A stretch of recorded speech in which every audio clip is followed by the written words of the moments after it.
start in a couple of minutes if you want to grab some coffee.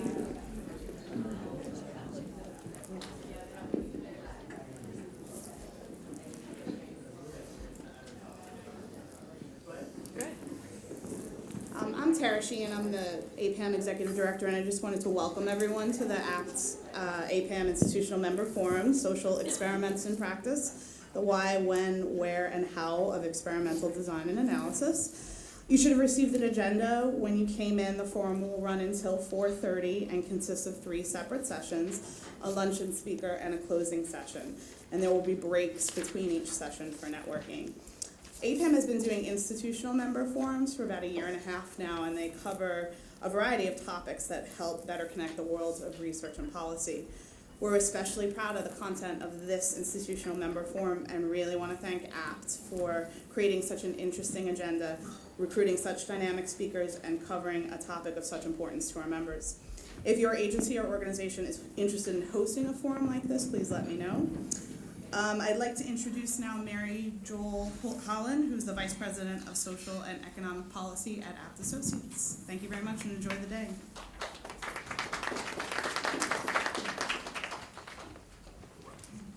Good morning.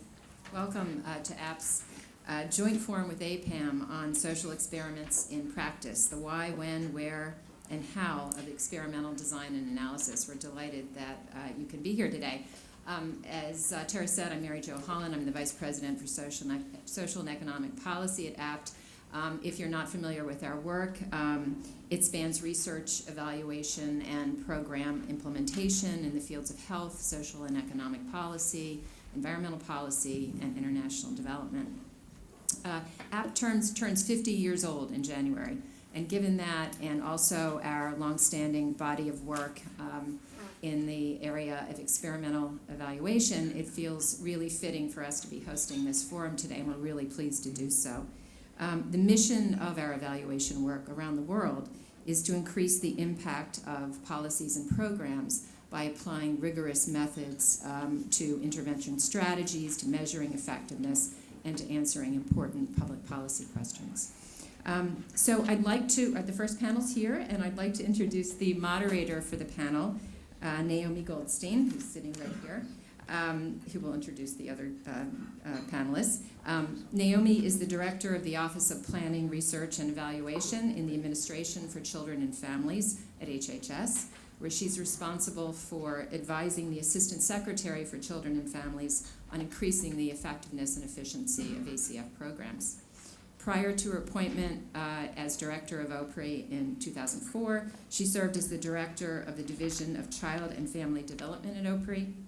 She also directed the U.S. Postal Service's Commission on a Safe and Secure Workplace, an independent commission that examined workplace violence affecting the Postal Institute and the nation. She served as the project manager for the Urban Institute's Assessing the New Federalism Project, and as executive officer in the Office of the Assistant Secretary for Planning and Evaluation at HHS. Earlier in her career, she served in Massachusetts state government and developed infant mortality prevention programs at Brigham and Women's Hospital in Boston. So with that, welcome, Naomi.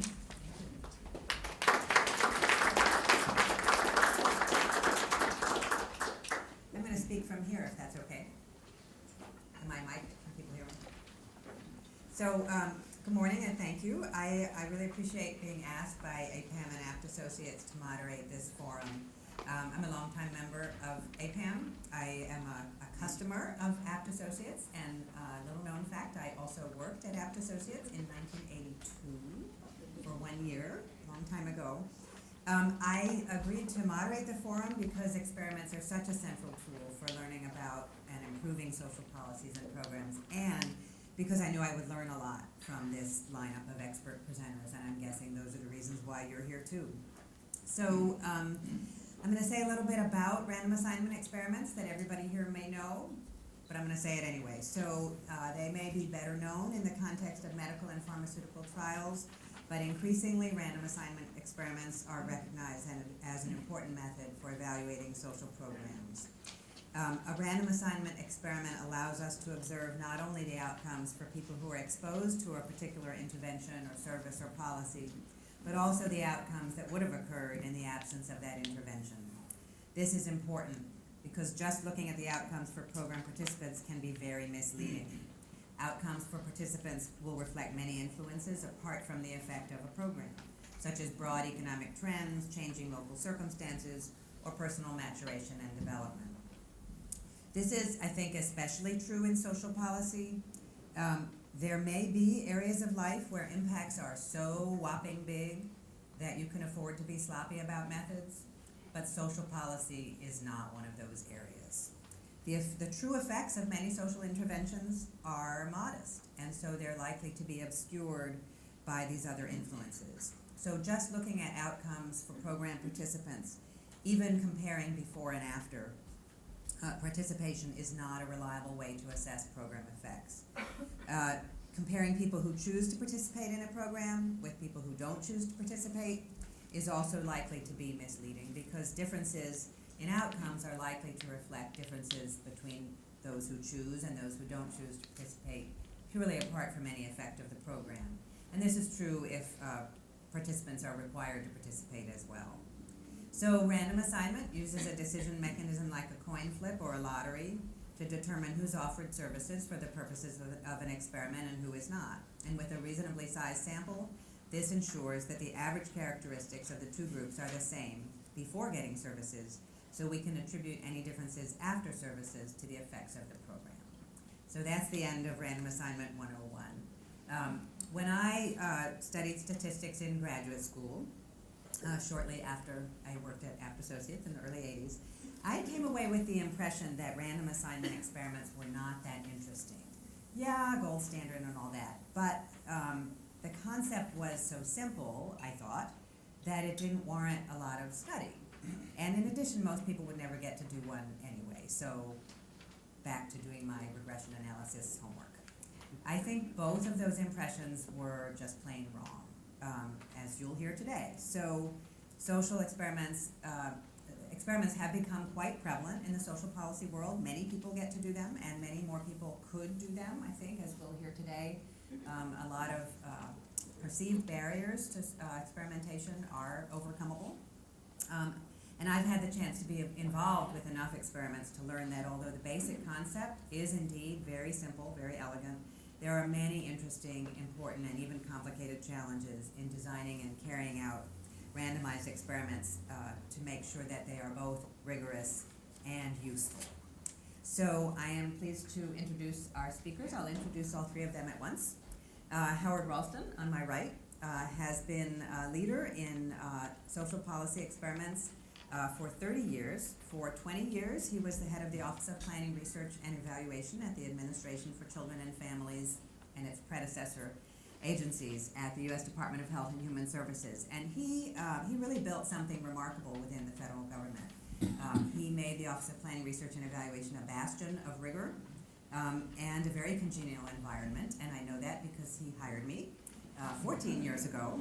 And he mentored me and encouraged me to apply for the job as Director of Office of Planning, Research, and Evaluation, which I hold today. So he joined Abt Associates in 2006, where he's principal investigator on two large multi-site social policy experiments. And he recently published, along with his co-author Judy Garone, Fighting for Reliable Evidence, a history of random assignment in evaluating welfare reforms.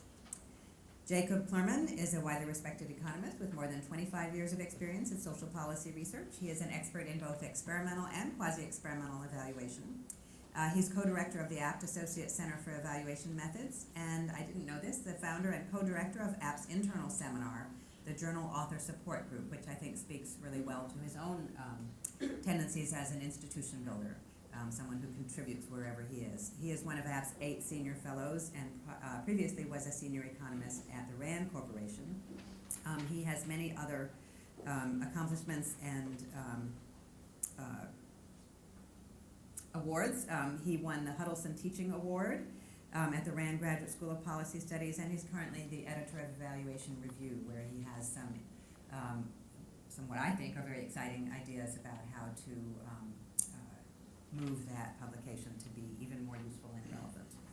Thomas Cook is the Joan and Sarepta Harrison Chair of Ethics and Justice and a professor of sociology, psychology, education, and social policy at Northwestern University. That's really as long as a federal title. He's also now half-time at Mathematical Policy Research, so he'll be spending even more time in DC, which is great because he is a remarkable contributor every time I've had the chance to interact with him. He is an expert on social science research methodology, program evaluation, school reform, and contextual factors that influence adolescent development, particularly for urban minorities. He's edited 10 books and published numerous articles. He has received a long list of prizes, all of them well-deserved, and I'm only going to mention the ones that are named after famous and remarkable people. So he received the Myrtle Prize, named after Gunnar Myrdal, I assume, the Donald Campbell Prize, the Peter Rossi Award, and is a Margaret Mead Fellow of the American Academy of Political and Social Science. So this is quite a stellar group to start off our day, and with that, I will hand it off to Howard. Good morning. I'm not sure how this is set up, the slides. Very easily, that's how it's set up. So, good morning. I want to begin. You can turn this one on. Should I? Tell me not to turn it off. What?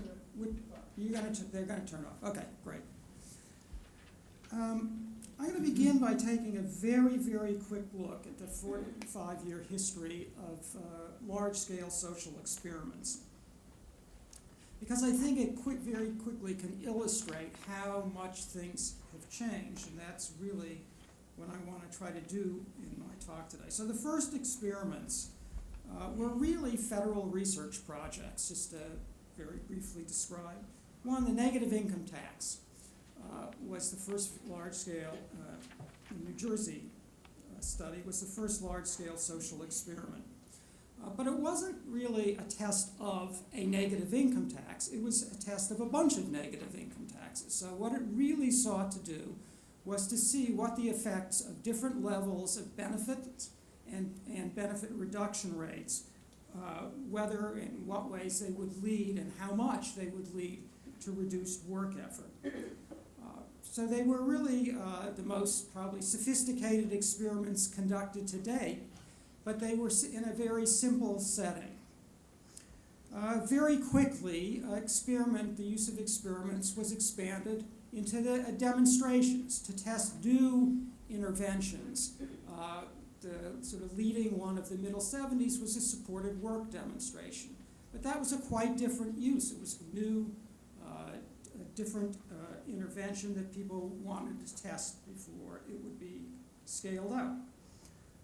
Before too long after that, people began to evaluate existing programs, which is quite a different thing than the previous two. And before long, we had evaluations of current programs like the Job Training Partnership Act, Job Corps, Head Start, and so on.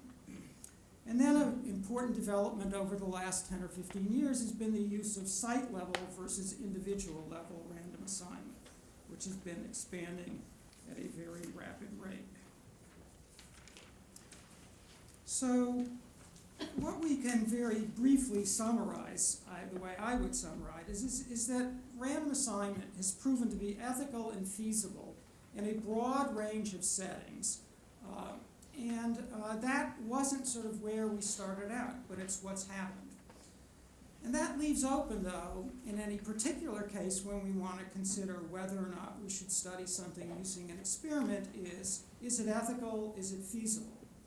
And what I'm going to try to do today, very briefly, is to say something about what history and current practice show about those questions. Each one of the examples I use is actually a specific example that I was involved with in one way or another. I'm not going to focus on technical issues. There are a lot of questions or issues related to barriers that are really for example, where a barrier really is insurmountable. Suppose we want to understand a change in policy that's occurred and we didn't randomly assign people beforehand, or we have no other lottery we can take advantage of. Clearly, unless somebody invents a time machine, we're stuck with some other kind of method. So you could say that's an insurmountable barrier. But I'm not going to sort of look at issues like that at that thing. Instead, I want to try to focus more on things that have arisen in practice. And the bottom line of where I'm going to try to get to is to say that, in fact, when we talk about barriers to doing studies, that turns out to be a quite malleable, fluid notion. And if we look at various examples out of the past, we can see that the barriers, there are some that are fixed. I mean, we can't go back in time, but most of them are practical barriers that we've learned a lot about how to deal with. I also want to try to suggest that, in fact, a lot of these barriers are really becoming more malleable even now. And I think you'll see that in the subsequent sessions and in our session also. So I'm going to begin by talking a little bit about ethical barriers, because we know that's frequently an issue. And we have kind of two sets of things we want to think about here. One is it right? Is it right to sort of set up this kind of design?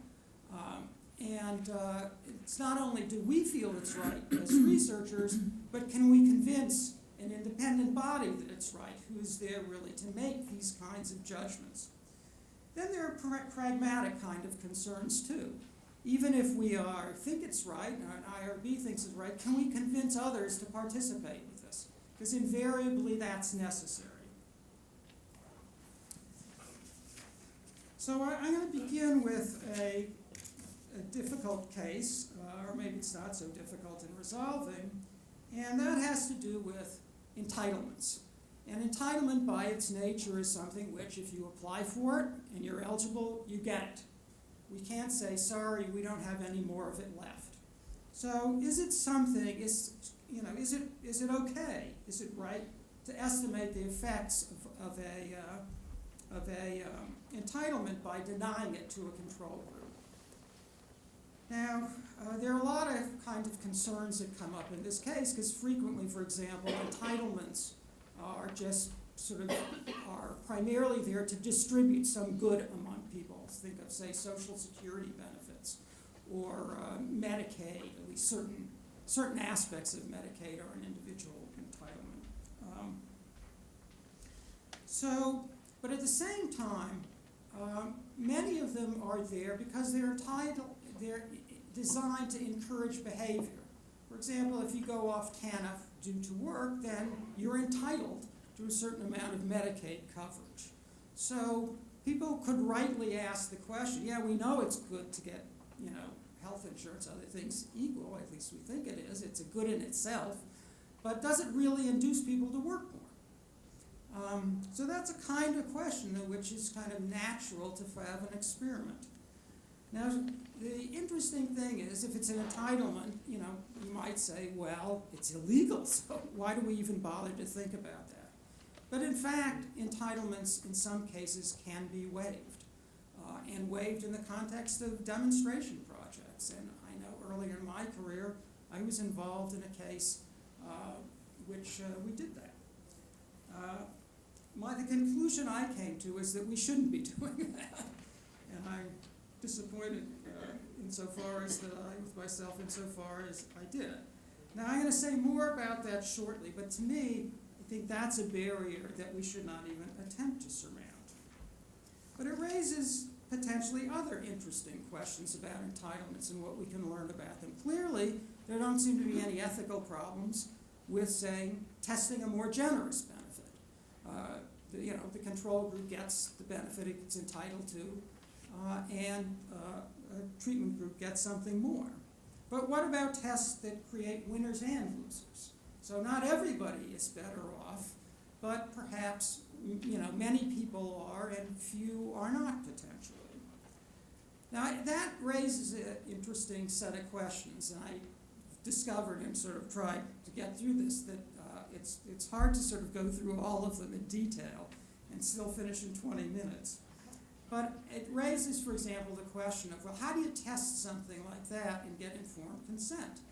Because if you are required to get informed consent, clearly, to the extent to which people are really informed and can predict something about their circumstances, you're only going to get, or you're going to get more volunteers who are going to be better off than people who are worse off. So the only really way to do this in an experiment is to not have informed consent. And in fact, although that might seem, well, how can you do that? But there actually are provisions of the Human Subjects Protections Regulations which do allow for this. So I'm going to kind of leave it at that. But what I want to suggest here is these are sort of questions like this, it seems to me, are not simply resolved without a real investigation of the particular facts. I want to talk a little bit about issues that came about and that we have when we evaluate current programs using random assignment. I think that we often don't realize what a big shift that was. I wasn't present for the very beginning of it. There are some in the room who were. But I think it made a very large difference because when people come to expect a service to then set up a control group which says, okay, you come in and we're going to determine whether you're eligible, and then you may or may not get it. You got a chance to get it. Now, I think the key thing that we've learned here is that it's really important to avoid reducing the number served. All of us who've done this kind of work have known that what we try to do is to go out in part and sell the fairness of a lottery. And that it's very important to be able to say, well, it's not that fewer people are going to get served, it's that different people are going to get served. They're all going to be eligible. There are other reasons that can be given. I think that's sort of the strongest one. I think it provides a very strong basis for engaging programs and stakeholders because it's also, it isn't just sort of convincing a program, it's also convincing, say, for example, the people who refer people to that program and others in the community, like local legislatures. So the sort of the lottery notion and arguing why that's a fair way to distribute a good is a very important part of it. But that implies over-recruitment. If we have the same number of people served and we have a control group, clearly there have to be more people recruited than can be served. And some programs do that. They may, create waiting lists because they want to be able to be sure they have enough people. They may do it for reasons because they want to select among them. But from my experience, the most typical thing to do is to do as little over-recruiting as possible. That connects partly to, not wanting to use resources that don't need to be used, but it's also since programs don't like to deny people who come seeking their services. And they're happier not having to say no to people. So most often we need to move beyond the current level of recruitment. So this has implications, important implications in a variety of different venues. For example, clearly we're going to create some additional disappointment in the world. We're going to be telling more people, presumably, that, gee, this is really an exciting program that you want to be in, but unfortunately the coin didn't come up your way for it. And I think it's important that we acknowledge that that is a harm at some level. I think on balance we think it's a small harm compared to, say, the risk of running a program indefinitely, spending the resources and finding out and not knowing, or if not knowing it but it happening, that it's having no positive effects or even negative effects. Now I think it's important to remember there's sometimes beneficial effects to doing this too. Because what often happens is when a program sort of realizes by recruiting in a certain way it can get the numbers it wants, that it doesn't really give a very broad segment of the population a chance to be in it. So I think that increasing chances is a positive benefit. We also often find out, this is, I think, a very common experience, that in fact programs think that they're really desirable and people really desirable, but there turns out not to be enough demand to do it. and it becomes a struggle, and we have to draw out random assignment. I think that often turns out to be a really interesting finding, that a program that people really want to scale up and they think it's doing wonderful things has less demand than they thought that it did. And it also creates potential substantive issues. Issues related to the fact that when we recruit more people, will they be the same people that would have been recruited anyway?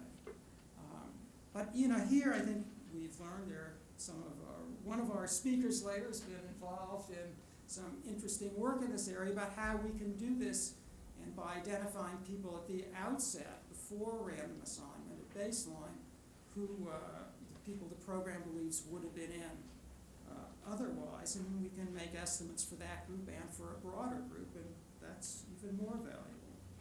So what I think we see here, I'd like to hope this illustrates, is when we moved into evaluating current programs, it did create a new set of barriers. But we learned and we developed a set of practices for dealing with those barriers. So where we were, say, in 1975 and where we were in 1985 was a very different place. I want to talk about, change the subject away from ethics to a different set of issues, which I've entitled Previously Vexing Barriers. This in the middle 80s, I was talking with a colleague about this before the session started, is that there were a set of kinds of evaluations we wanted to do, and because we thought about random assignment the way that we didn't know how to overcome these problems. What about the problem? It's sort of here that I described saturation programs where the intention is to serve everybody, so there's nobody left over to serve in a control group. Or we want to know about entry effects. One of the big issues for a long time in welfare, and people still argue about this thing, is, well, if we get the message out to people that we're really going to require you to do something very serious as a part of you getting this benefit, then that will deter some people forever applying for the benefit. This is very plausible to believe that may happen. So how do we measure that? And how do we measure it? Because if we, in an experiment, if we deter people from showing up for random assignment, so the effects are never observed because they happen before, prior to random assignment. And more generally, we have issues where would-be control group members could interact with treatment group members. For example, if we went to a school and we, say, taught an abstinence education course and randomly assigned people to either be in that or a regular, say, sex ed course, and they were all both groups of 9th graders in the same school, we could see how they might interact, and that would affect outcomes. It's a kind of violation of the basic principle. Well, the answer has turned out to be cluster random assignment of sites, which I'm sure was known about at the time and probably was used in other areas. But at least in the social policy area, most of the people I knew were really ignorant of it. I mean, it's really the work of a number of people in the 90s who really sort of brought to attention how little we understood these designs and what their implications were statistically, and taught us that. And one of the results is the last decade and a half has sort of proven, remarkably how our thinking in terms of individual random assignment was way too narrow. So there's a very large and growing body of school-level random assignment studies, community-level random assignment studies, internationally in developing countries and in the United States too. And we can readily see how if we have the places that we randomly assign far enough apart, we can start worrying about a lot of these issues. We can potentially capture entry effects and more generally capture the kind of social interactions that are actually part of the treatment, so we don't have to kind of try to work our way around them.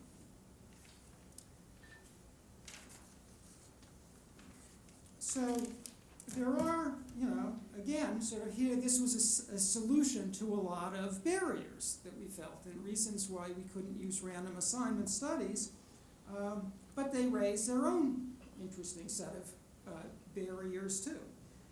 For example, other things being equal, if we have the same number of individuals that we can have in the study, then, except in a very rare kind of case, we are going to have less power. And studies like this could be potentially more costly. If we need more people and we're doing a survey, that's going to be an increased cost. But I think it's also important to realize that there are also cheaper aspects to it. I mean, if we think about the cost, for example, of setting up within, say, an existing program or a new program or process for random assignment, monitoring it, creating various systems for an embargo, that is, that does cost some resources, and presumably those we don't have to worry about in a site level design. But basically, I think a lot of the question about cost of an individual versus a site level design is the cost of over-recruitment of sites versus the cost of over-recruitment of individuals, and that varies based on the particulars. There are also questions can arise about the difficulty of getting, say, a site all excited about participating in a certain kind of intervention, say perhaps a curricular intervention in the school, and finding out their control, will they be able to say, well, maybe we ought to change what we do a little bit. We don't have this curriculum, but we like the idea, and maybe there's some way we can sort of do this. But again, there are ways we've developed to try to deal with that. One thing that's very commonly used in school is delay treatment. I mean, that works very well in a kind of setting where you have natural cohorts, because we can say treat the fifth graders in a school and maybe give it to next year's fifth graders. And if we have reason to believe those groups don't interact related to the particular outcomes, then that would be fine. Maybe we need to delay it a little longer until they're in the next level, but we can do that. So there's a way that a kind of barrier can be overcome.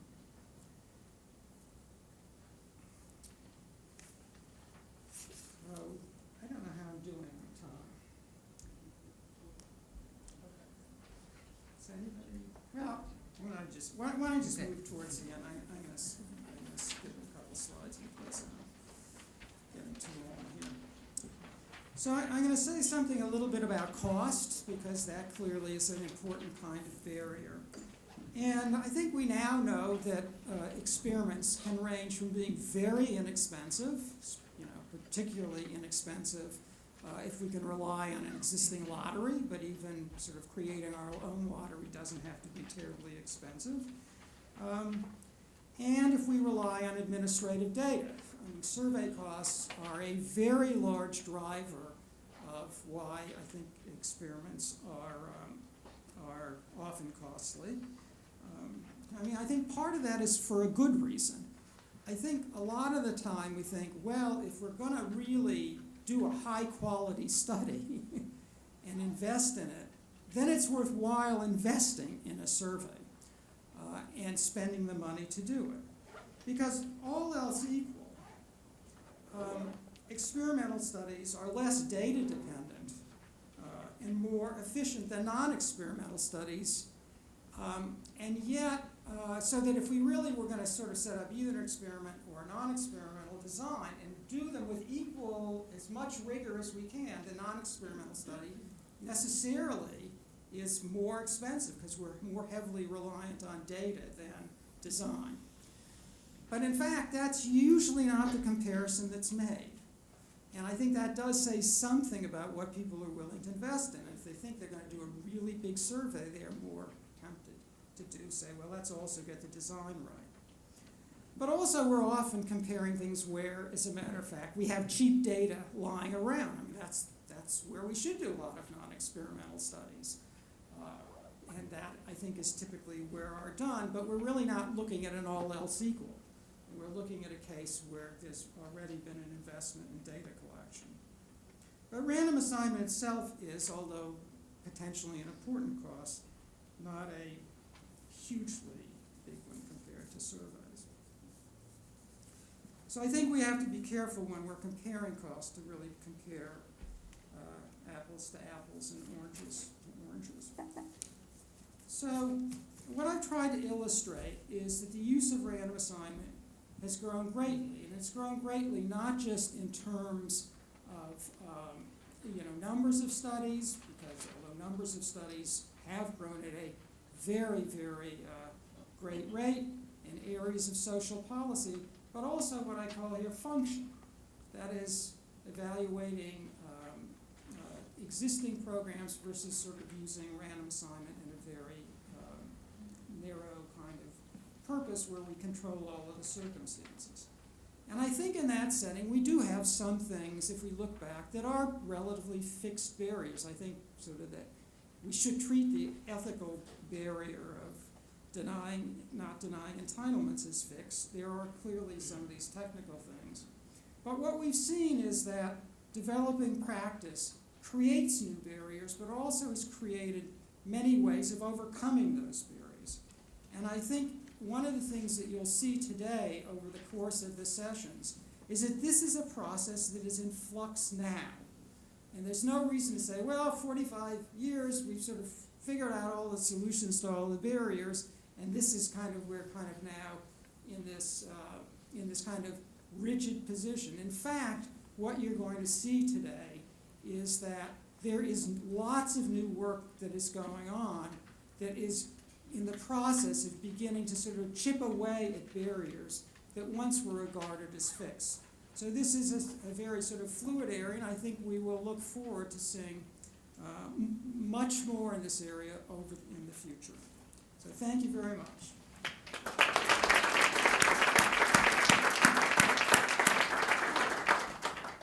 Thanks. We're going to save questions and discussion for the end and try to leave some time for it. Let's see if the electronics work. Can everybody hear me? Maybe yes. Good morning. My name is Jacob Clervin. It's a pleasure to be the second member of this panel. I want to start by giving credit where credit is due. Much of what I'm going to talk about in this talk is joint work with someone in the audience, Diana Epstein. She gets at least half of the credit for what I'm about to say here. So with that introduction and credit given, let me go on. The panel was introduced with a set of question words, and I think that my role here is clearly to talk about when. So the title of this talk is When is a Program Ready to be Evaluated? And I want to basically run through this in three pieces. The first thing I want to do is I want to talk about the challenge. Why is this really a good question? Why is when a program is ready to be evaluated something we need to think about? Then I'm going to talk about a potential solution to this problem, which we call a falsifiable logic model. I'm going to have some general discussion about whether those ideas in practice really work, when they'll work, and what the challenges that are implied by trying to make them work are.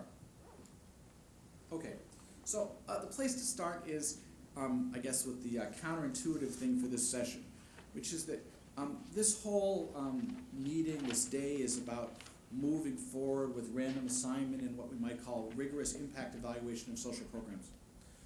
And I guess that my job today is to put a little bit of a brake on the train and to ask when we've gone a little bit too far. So in some internal discussions, we call this randomista's rule. This is from a paper that was written in the international evaluation context, in which people were essentially complaining that the randomistas, people who were pushing for random assignment evaluation, had gone way too far, that they were overruling the rest of us who were doing the right type of evaluation. And I guess what I want to say in this presentation is I think there's a lot of truth to that critique. So the critique there, the randomista's argument runs something like this. It says, we only want to fund programs that work. I think we all agree to that idea. And furthermore, that's really a challenge because when we actually go and we take demonstrations and we evaluate them, we find that most programs don't work. So that says you have to evaluate programs correctly, otherwise many of the programs you're going to roll out are wasting the government's money and wasting the time of participants. So that says random assignment is really important. Rigorous impact evaluation is something we really need to do. So that gets us to rigorous impact evaluation, usually random assignment, and that leads to a strategy that looks something like the graph on the right here. So we start with this program idea.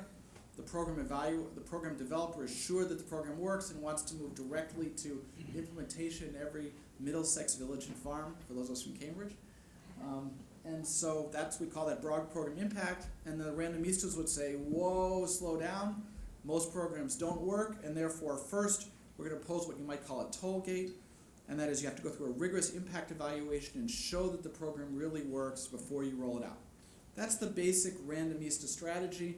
I think we've made a lot of progress on that in the last couple of years. I think the people on this panel are partially responsible for it. I think that's a good thing, because I think that general idea that most programs don't work and we'd like to weed those programs out before we fund them is the right idea. But frankly, this is an incredibly frustrating approach. If you really believe that most programs don't work, then what you're going to end up doing is running a lot of very expensive and very time-consuming random assignment studies, and most of the time you're going to find out the program didn't work. So most of the time you're going to come back and say, no, next idea, let's go back. And so in doing that, you've spent a lot of money, you've disappointed a lot of people, and you've wasted a lot of time where you'd like to be developing social programs that really work to address the social problems we see and the clients we really have. So the question we want to ask today, and I hope we have a constructive answer to, is there some way that we can do better? Is there some way that we can identify which programs are likely to work? That is, which programs are likely, when we test them in a rigorous way through random assignment, to actually show to be effective, and which ones are not going to be that way? Or basically that's the title of this talk. When is a social program ready to be evaluated? So that's the challenge, and the answer to this question in some fundamental sense has to be no. That it's impossible and I should stop and get off the stage. Good, I got at least one laugh. So this is really an impact question. It's a question asked, does the program work compared to no program? And the basic premise of the meeting today, of the sessions today, of our day, is that in order to answer the question, do programs work, you need to do random assignment trials. And we're looking for a way to know, well, if I look a little bit, if I pull back the curtain and say, when I run the randomized trial, will it work? Well, if we could do that, we wouldn't need to run the randomized trials. We could save a lot of money, everything would be great. And so we seem to be in a deadlock where nothing's going to work at all. So if I really believed that, I wouldn't be giving this talk, obviously. And I'd like to say something that's a little bit more constructive. Only if the slides are going to move. There we go. So the answer that I have today is yes, there really is something we can do about this. And the basic idea is to pilot. So if you remember when we started with the graph on the figure on the right side, we said we start with a program idea. Before we get to broad program implementation, we want to think about some sort of rigorous impact evaluation. And so what I'm going to propose here and develop in the 15 minutes I have left is that if we pilot in a specific way, we actually have a chance to screen out programs that are unlikely to pass random assignment, and also, frankly, to improve the programs so when they get tested, they are more likely to pass random assignment. And what I'm going to do for the rest of this talk is develop that idea in a constructive way, I hope. Okay, so the basic idea of this is what we call a falsifiable logic model. People in this room have undoubtedly sat through many sessions about logic models in general. It was a hot topic in evaluation, say, 2 decades ago. And I think it remains valuable. And what we want to do in this presentation is think about those ideas in a slightly different way and point out that if you think about them in this way, you can actually make progress to identifying which programs are likely to pass random assignment impact evaluations, or at least more likely to do so. So let's start with a standard example of a logic model. This is one of my favorite ones because it's so vivid. I always love watching welders work with those funny-looking hoods and the energy that goes through their welding torches. So it's a vivid example, and I guess I really should have a picture if I was more modern. But okay, so this is a standard logic model, and it starts at the far left with inputs, outputs, and outcomes, short-term and long-term. So the standard thing is that a program that was going to train welders would start by saying, Well, we need to get money to buy, hire staff, to get the appropriate space to train welders, get the materials, because welders need materials to practice, and frankly, they probably need partnerships. We want to get some form of on-the-job training so they can actually get some real-world work experience. Those are the standard sort of inputs for a welder, for a job training program, in particular for a welding program. And then hopefully with those resources, with those money, those inputs, we're going to produce outputs. We're going to actually hold sessions, classroom training sessions. Ideally, the teachers, we're going to teach with fidelity some curriculum that we have. And then we're going to establish internships so people can actually go out and find those partners and participate in internships, get some experience both with welding and working in the world of work. And then those should lead to short-term outcomes. The students should actually attend the sessions. They should graduate from the program. There may be an external certificate you get for welding. They should get the certificate. And if we're training people to be welders, we'd like to know they actually get jobs welding, not doing waiting tables or generic construction. And then in the long term, we do these things because we're interested in long-term outcomes. We'd like to see that these people who went through the program had higher earnings. They're less likely to participate in social transfer programs, welfare, or food stamps. They don't SNAP, they don't require Medicaid, and they'd like to see they're paying more taxes. So that's the long-term goal. Okay, so the focus of this session is about impact analyses. That is, we want to know when we run this program, are we affecting the long-term outcomes? Can we show that earnings are higher, that transfer program participation is lower, that more taxes are paid? That's the ultimate goal. If you're running a program, we'd like to know that it does those things, it raises earnings, and that's what a rigorous impact evaluation will primarily look at. Treatment versus control, people who get the program versus otherwise similar people who did not get the program, are their earnings higher? And that's the appropriate test of whether or not the program in some sense really worked. Okay, but the argument we've made here is that impact evaluation is expensive. First of all, it requires measurement for both the treatment group and the control group. And it requires that measurement well after the program ends, because we don't want to know, well, did you earn more the day you graduate? We want to know, did you earn more a year later, 2 years later, 3 years later, maybe over your lifetime. So it's going to require a very long follow-up period. It's going to require surveys of some form of following not only treatment group members, but control group members. And together, those things imply that cost is going to be high and the timelines are going to be long. And then finally, or perhaps first, requires random assignment. You have to disappoint people in the way that Howard discussed in the previous presentation. And all these things imply that measuring impact, that estimating impact is hard. We only really want to do it when the program has some good chance of success.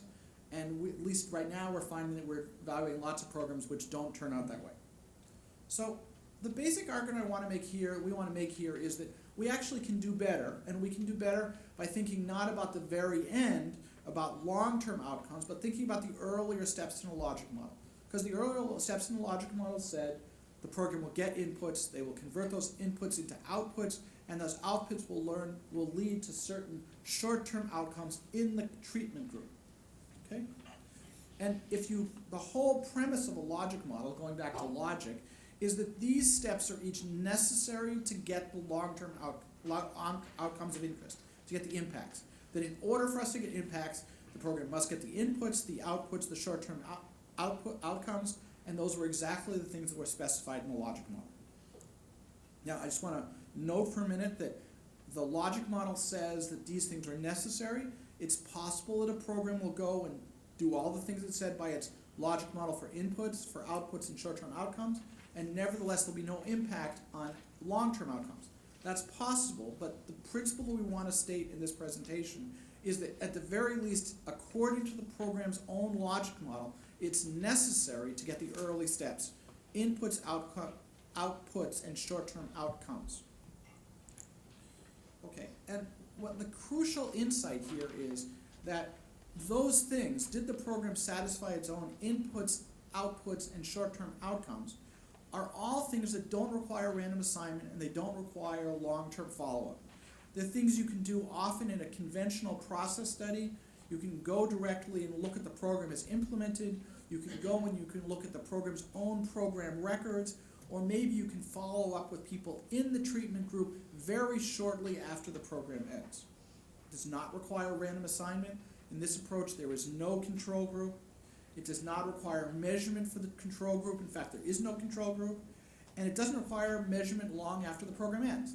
Because frankly, we can go and we can say, well, did they succeed in hiring the staff and the type of staff they said they were going to hire? Did they succeed in getting the type of space they said? Did they succeed in getting the materials they said they'd get? Did they succeed in getting partnerships? Did they actually hold the classes? Were they with fidelity? Did the students actually, they find partners for the students who could have internships? And then did the students actually attend the program? Did they graduate? Did they pass the external exams? Were they employed in the target industries? Those are all questions that only apply in the treatment group. The first group, attending, should be in the program records. Graduating should be in the program records. Passing external exams should be easy to check. If there's an external exam organization, you should be able to check that your people passed. And it should be relatively easy to find out whether or not your students are actually, at least in their first job, using their skills. It does not require long-term follow-up. It's a relatively quick thing. It should often be true in terms of the placement efforts that your training program did together. Okay, so this idea of piloting is only useful under two conditions. The first one is there has to be something that actually you posited in your logic model happen. There have to be some set of inputs, outputs, and short-term outcomes for which failures can be detected quickly and cheaply. And then it has to be true that those lists of inputs, outputs, and short-term outcomes actually discriminate. If every program satisfied its logic model in terms of inputs, outputs, and short-term outcomes, then it would be true that the logic model says that this has to happen, but it wouldn't be useful because every program would do it and we wouldn't have decided which programs should be evaluated and which programs shouldn't be evaluated. But I can tell you from my experience as an evaluator, working in some cases for people that are in this room or on the dais, that it's not always true. Surprisingly often, both of these conditions are satisfied. There are inputs, outputs, and short-term outcomes for which failure can be detected cheaply and easily, and for which failure is common. In fact, sometimes the rule rather than the exception. Now, the exact details will vary with respect to program type, and being a good speaker, the welding example was chosen because it works really well. You've been warned. But if you just go back to the figure that we started with, you can begin to get a list of questions you could ask about, is the program really satisfying its own logic model? What inputs did it promise that it would have? Space, staff, partnerships. And I can think of many published examples, and our paper has examples, where a program said it would get certain partnerships and it didn't get the partnerships. Or it said it would get staff with certain qualifications or experience, and they couldn't hire those staff members with that experience, or they could hire them but they couldn't retain them. So failures here are really quite common. Howard already commented in the previous talk that probably the most common failure of programs is, what if we gave a program and no one came? Somebody is old enough to remember that line. Programs often claim that there is a huge demand for their programs, and if they hang out a shingle, people will come. And in fact, our overwhelming experience is that people don't come. That we often design programs for which there is not demand. And this is particularly crucial because when we shift from a simple process evaluation to a random assignment evaluation, we are usually going to look for programs which can easily recruit twice as many people as they have slots. So if you can't show that you have massive over-enrollment now, if you're struggling in the pilot phase to even get the numbers you want, you're not going to satisfy random assignment just because you're not going to be able to randomly assign enough people to have sample. And if all we could do was be sure that we would not find ourselves in a position where random assignment failed, not because the program failed, but because even after we beat the bushes, we couldn't find enough people to randomly assign, we would already be doing much better. In my experience, the modal evaluation fails to get the number of people they expected. And the first thing we do is we run randomization for twice as long. And then the next thing we do is we increase recruiting costs and all these things, and still we fall short. And so why are we evaluating a program if nobody wants to be in it? And this is something we could have found out with a simple pilot. Most programs assume that you actually need to complete the program in order to do it, in order to succeed. So we designed a program for marriage counseling, and the program assumes that people will come to 8 sessions because the first session teaches about blah, and the second session is on something else. I don't mean to be skeptical of marriage training. I just don't remember the whole list. And then we find out that the average person attended 2 of the 8 sessions. Well, something's wrong with the logic model here. If I really thought that you needed 8 sessions, it's probably true that it's unlikely the program's going to have the type of impacts that people expected, designers expected. People only came to 2 sessions. And we should be able to say, if you can't get people to come to the program, that there's something fundamentally wrong with the program design. Now, maybe you need to design an open entry program in which you can come on Monday or Tuesday or Wednesday, but the simple assumption that people will come every week on Wednesday night appears to be wrong. And that's the type of thing that we can get at through a pilot. And frankly, we should have got at by specifying in the logic model what fraction of sessions do people need to attend in order for the program to have any chance of success. And then are people really getting there when they do that? And again, those are things we could have gotten at through a pilot. We would know if that was true before we got to random assignment. Rather than running this expensive random assignment experiment, it doesn't work, and we come back and we say, well, it's not shocking. We ran 8 sessions and people came to on average 2. And that's not a made-up example. And sometimes we get an example that says that the program was not implemented with fidelity. There was a curriculum and the teachers did something else. That's okay. That's not okay. If the program model said, I need to teach, this is my program model, that I'd like to see was implemented with fidelity, that's testable in a pilot. It does not require random assignment. Then sometimes it's plausible to show that the program should have shown pre-post progress. Now, if you're running an elementary school program, we'd like to think that kids graduate, they learn more between 2nd and 3rd grade. But if you're running a welding program, they probably wouldn't have learned anything about welding except in your program. And we'd like to show that at the end of the program, they actually can weld. That doesn't require a control group, it just requires a treatment group. And you can do that in the program with an entry-exit exam. And if the system has an external exam, the logic model should specify, well, 75% of our people should actually pass the program because we think we've designed a program that's sufficiently intensive that people can learn the material and they can pass the exams. And then we can test that, again, only in the treatment group. And then similarly, if we ran a welding program, we don't really want people out there waiting tables. The logic model said they should have been working in welding. And we should be able to check relatively quickly, are they actually working in welding? Now, program details will matter. All the examples have caveats. But my experience in looking at this type of stuff is, it is often, almost always true, that there are things that you can test in, as part of the, you can specify in the logic model that should happen, and then you can check that they happen only in the program, in the treatment group, relatively quickly while the program is ongoing, or relatively quickly after it ends, and that will be fast and relatively cheap. And so I've made this point, so let me just briefly conclude. We began by talking about the process as envisioned by the randomistas, and sometimes I'm guilty as charged. I have a great program idea. Before I go to broad-scale program rollout, I want to have some sort of rigorous impact evaluation toolkit. And we suggested that perhaps we want to go to a more revised process that looks something like this. You take the program idea, you pilot. Then you have a formative evaluation to improve the implementation and so that it satisfies its own logic model. Maybe we can tweak the program a little bit to make it work better. Then we want to have a process evaluation to verify that the logic model has actually been satisfied. And then we're going to check, well, did we satisfy those pieces?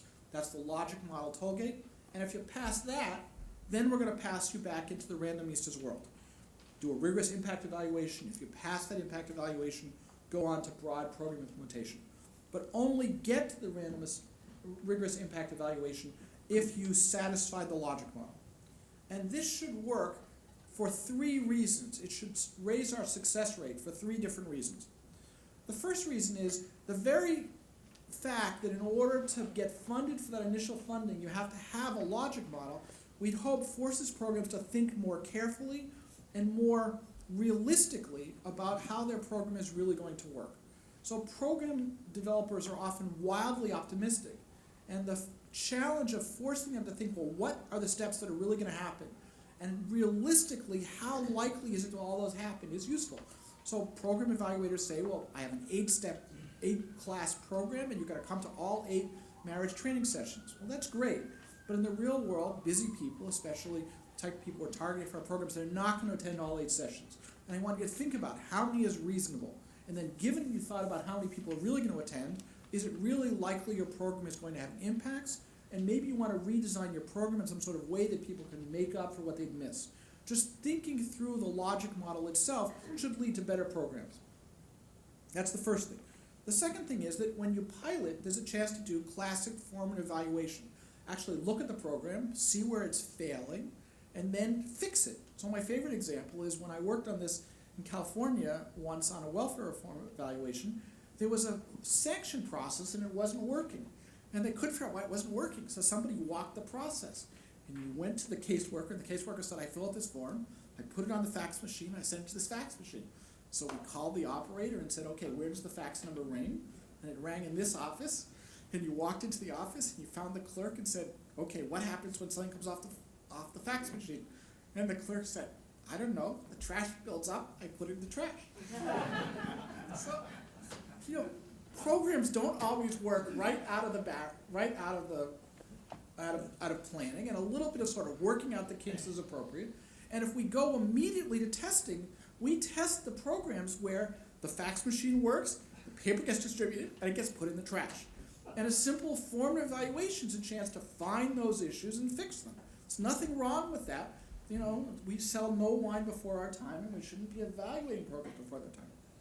And then finally, a simple process evaluation has a classic screening role. Even after your attempt to develop a better model through a better program model through developing a logic model at all, and your attempt to make sure that you're actually implementing properly through the formative evaluation, sometimes it just doesn't work at the process evaluation stage. You don't satisfy your logic model, and then we've argued you shouldn't go on. And those three things together should hopefully raise our hit rate, our success rate, when we actually get to rigorous impact evaluation. And we'd all like to do that. It would allow us to do fewer random assignment studies or to do more of them on programs that are more likely to succeed. So I want to finish with two caveats, both of which are important. The first one is this discussion assumes that programs have logic models and that those logic models actually are falsifiable.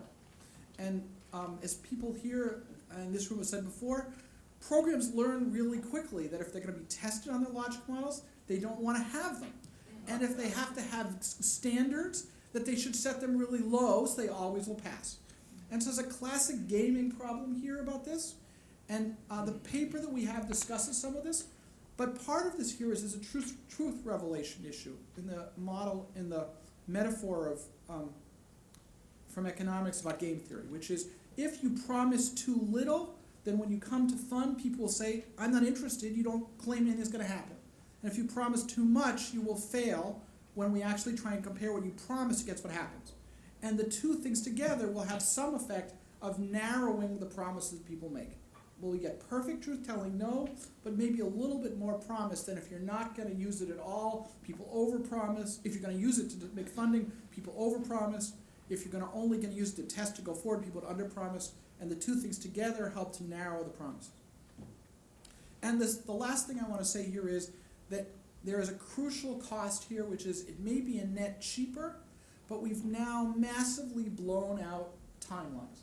And we all would like to have our answers yesterday. And if we're really going to go through a set of piloting and some form evaluations and some process evaluations, and we're going to require even more development of logic models up front, then we probably increase timelines by a year or two, even 3. And we've all complained that timelines are too long to begin with. And so we all, as we go forward, even if you like these ideas, I hope that you do, need to think carefully about whether or not we can't wait, and we're going to bear the cost of evaluating things that we would have known if we had waited and piloted, would have found we didn't need to evaluate because they were unlikely to succeed. Thank you.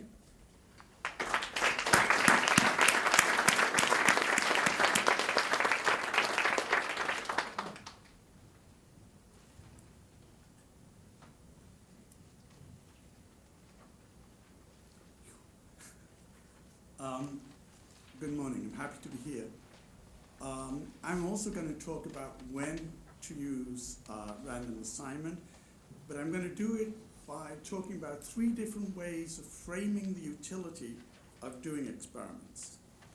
The conventional statistical framing today has a very clear and undisputed warrant in ideas that go back to Fisher, that have been systematically explicated in what's now called the Rubin causal model.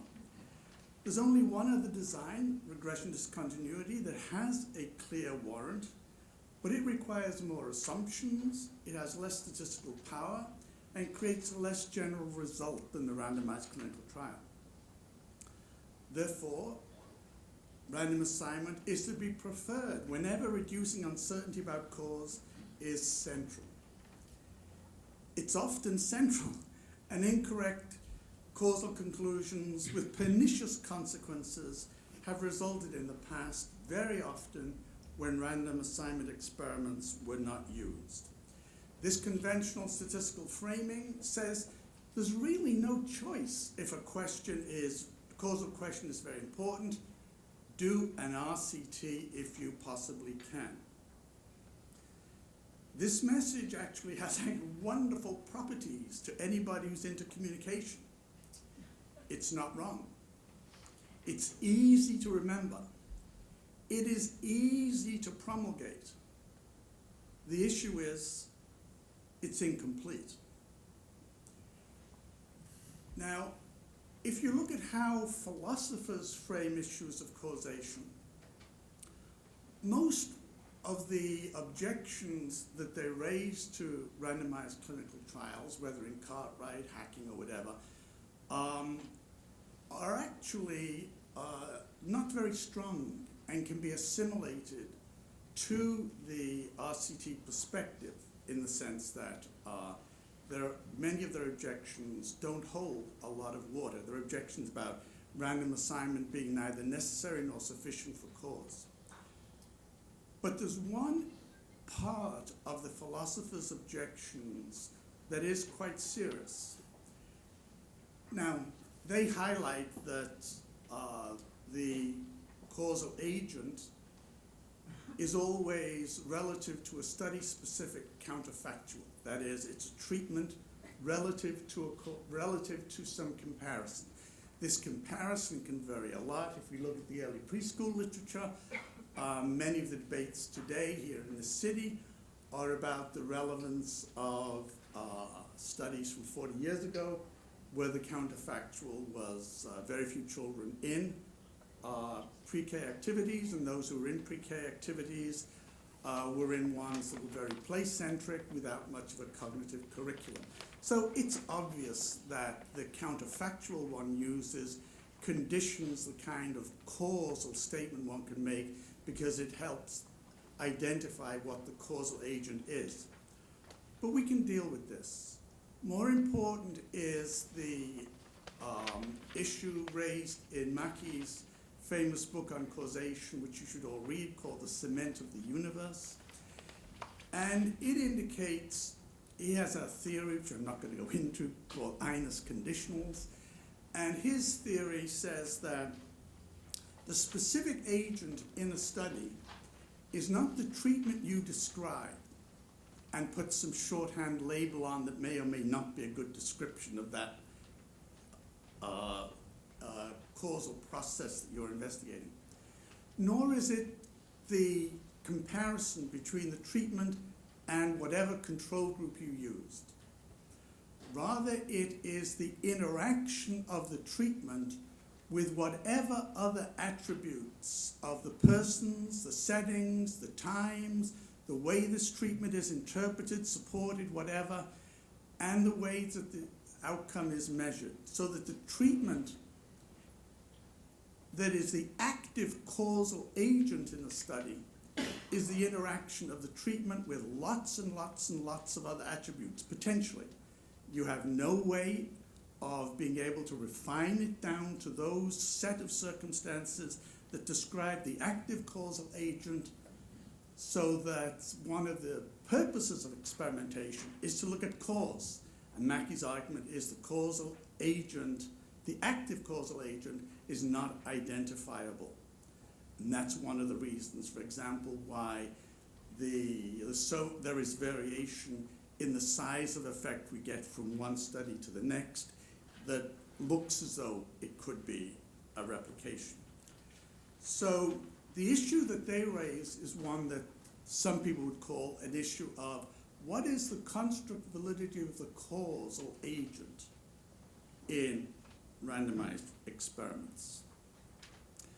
There's a completely different framing, which is in decision theory that you learned about in your first logic course or you learned about in your first economics course. And this says that all decisions contrast concrete alternative actions, here method choices. All decisions contrast concrete alternative actions and involve estimating the marginal costs and benefits of each method alternative relative to another. This says that for any given causal question, what are the feasible cause testing designs other than an RCT? And then you've got to ask, by how much more does the RCT improve causal inference than its alternative? Because we've said the RCT, all things being equal, is the best alternative. But by how much is it better than a concrete alternative for internal validity? Needed in this decision theoretic structure is also by how much are other inferences worse than the alternative design because you've done an RCT. And we've just seen the philosophical claim that the construct validity of the cause is questionable in RCT. So the question is, are there other designs that help better with construct validity of the cause? But most of the non-experimental alternatives in the literature to date are pretty weak, thus contributing to the utility of the conventional statistical framing that we're discussing today. Because if you're discussing an RCT relative to the average junkie quasi-experiment out there, we can have little hesitation about claiming that, yes, you should do RCT as the knee-jerk alternative. But unfortunately, the only alternative out there is not the average junkie quasi-experiment. There are some quasi-experimental designs with reasonable warrants in theory and with empirical results that have shown they often reproduce the same results as randomized experiments. There is, for example, the comparative regression discontinuity design, several instances now where this produces the same results as a randomized experiment. There are 8 tests I know of the regression discontinuity versus the random assignment experiment, which show you get the same results at the cutoff. There are comparative interrupted time series designs. There are now 9 tests of whether you get the same results in a comparative interrupted time series and a randomized experiment, and you do. There are cases where they have well-known selection models that have been well measured, and then you recreate the same results as a randomized experiment, as you would, because the presumption is the strong ignorability assumption is probably better met. There are kinds of matching designs which produce the same results as randomized experiments. And there are some multivariate, multi-level matching designs with overlap between treatment comparison group before you start, which produce the same results as experiments.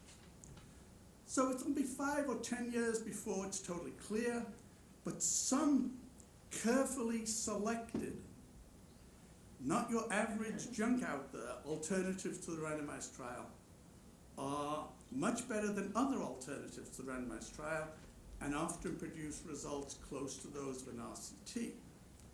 And those are the better ones that deserve consideration within this decision theoretic framework and not the others. So the question is, if these are almost as good as randomized clinical trials with respect to internal validity, the issue then is, are they better than randomized clinical trials with respect to external validity? Most RCTs, but not all, require volunteering to be in whatever treatment folks are assigned to. Right? Schools have to agree to be in the treatment or control group, whatever they're assigned to, usually. But what about non-volunteering schools and how to generalize to them? Would the response be the same there? Most RCTs, for reasons of cost, logistics, and implementation quality, are limited with respect to the populations of persons, settings, treatment variants, outcomes, and times that they examine.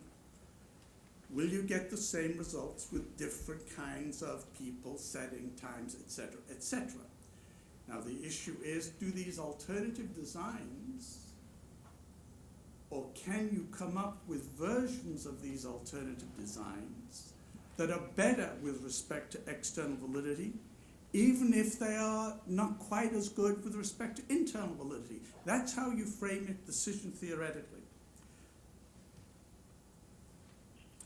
So this implies that if cause is crucial, you have to explicate the conditions under which you want the causal relationship you examine to hold.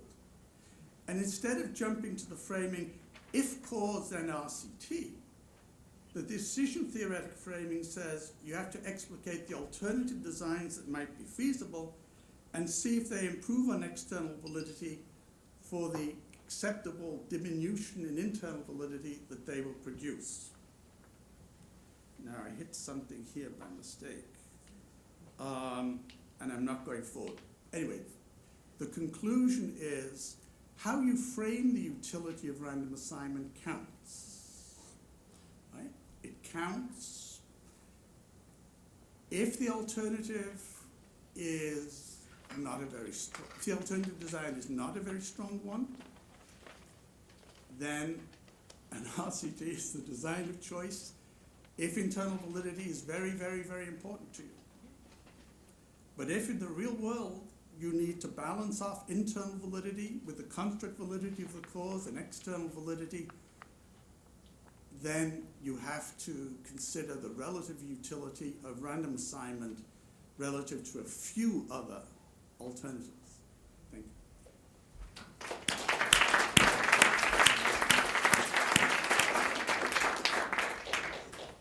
Thank you. We have time for a few questions. I don't think we have a mic for the audience, so just, oh, we do have a mic for the audience. So raise your hand if you have a question for our panel. Right here, Myron. Just, Myron, go ahead and speak. Wonderful presentation, thank you, but I'm concerned about using logic models as a screen because there's a proclivity to envision them in a linear way, interventions or incentives, change behavior, and behavior leads to results. But in fact, and I think Tom mentioned this very well in his illustrations, we're not dealing with that kind of model.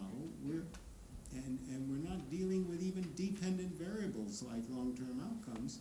We're dealing with system effects often, things in which dependent variables feed back into the independent ones. So, and you can't predict the outcome based on just knowledge of how a few components can change.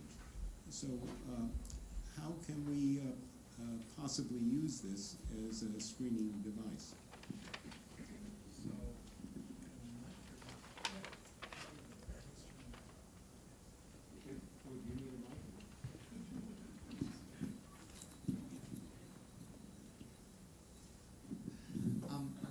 I think it's a really good point. As I said in the presentation, the ideas that I discussed will only work with certain types of programs. So I think they're plausible for programs that have a more linear, non-systemic change model. They seem reasonable for my example of training programs for welders, which is why, of course, why I chose it. And I think that when we're thinking about programs that have more feedback effects and systemic effects, we need to think about other evaluation strategies. The ideas that I suggested are not going to be as discriminatory, but frankly, those are situations in which we've had less success with random assignment also.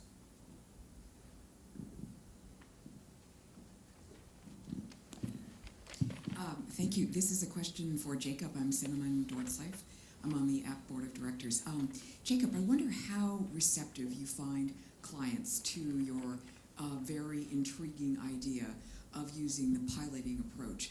Of course, it's going to depend on the details of the program, as you said in your presentation, but given their understanding of the trade-offs, the caveats, how receptive do you find clients to be to this alternative approach to the RCT? So,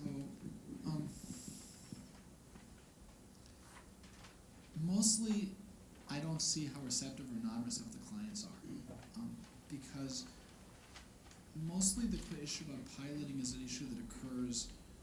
The decision about piloting is a decision that occurs before we come on the scene. For the most part, there would have been, if the client decided to first pilot, the client or the program decided to first pilot and then to test, then we would have been called in either to help with the pilot and a formative evaluation or a process evaluation, or would have been called in at the second phase to do an impact evaluation. So for the most part, it happens before we get there. Now, the presentation comes from the frustration about the fact that we often get there because we were asked to do the impact evaluation, and when we get only a couple of days into the impact evaluation, we realize that the program was not ready for prime time or impact evaluation, that they're nowhere, that the program really isn't up in some sense, that when we do the process evaluation, we find that the faxes are getting thrown out, or that recruitment is a serious problem. That's that. So some of the projects that we have specifically had phases, a pilot phase and then a non-pilot phase. So we did a large study for the Food and Nutrition Service, which we're wrapping up now, which is called the Summer EBT for Children evaluation. And that evaluation specifically had a small pilot year in which we ran a random assignment evaluation, which was frankly too small to detect impacts. We knew that going in. We found small impacts, but it was mostly to get the bugs out of the system, both out of the evaluation and out of the programs themselves. And then in the second year, we're ready to go back into something else. And that worked relatively better. The paper discusses the advantages and disadvantages of that strategy of a single contract, which does both pieces. But the other comment is correct, which is we are often in a rush to get answers. We're in a rush to get answers because we really want to help our clients, whoever they may be, people who need job training. And we're in a rush because of the real nature of the political process, where political interest jumps from topic to topic.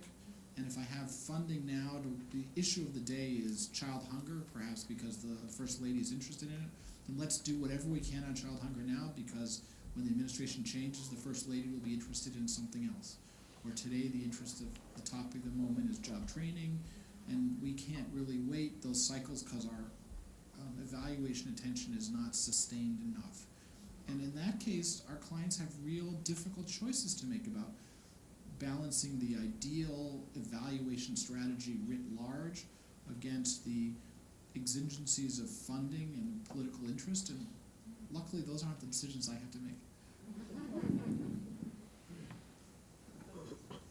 We don't have time, but let's take one more question. Okay, I have a question for Tom Cook. I was a little concerned that you made a very good case, actually, for using non-experimental methods sometimes, but when I read your articles on these things, like the slides you presented, for example, at APAM when you won the Rossi Award, and paper you did with Jadish and Long, you pointed out very succinctly and clearly, and you alluded to it today, some very stringent conditions when the interrupted time series, for example, and some of the matching procedures are valid. So how would you tell people to be careful to know when they can use these methods and when they can't, without talking for another hour and a half? And Naomi tells us video. Bert, that's not fair. All I would say is that these alternatives, you have to be, as always, as with a randomized experiment, sensitive to the assumptions, show that the assumptions are met. The fact that there are now 9 within study comparisons, 9 design comparisons, looking at comparative interrupted time series versus a randomized experiment, illustrates that at least in these cases, right, these conditions were all met, right? Now we are quickly growing more and more and more of these to give us a sense of replicability and to identify the conditions under which you don't get the same results as a randomized experiment, so as to force out even more in the data the assumptions about the conditions under which you will get the same results, right? So briefly, that's all. What I'm trying to say, if I've got to my last slide, is that the conventional statistical point of view assumes that there's no alternative as good as a RCT, and I agree with that, but some of them are almost as good, and it assumes that the only thing you should be worried about is internal validity, and not the conflict validity of causes or effects, or external validity. Once you challenge those two assumptions, then other alternative designs come onto the table. But one shouldn't assume those two things easily. Thank you. We will reconvene at 11 to talk more about external validity, so don't be late, and please join me in thanking our panel.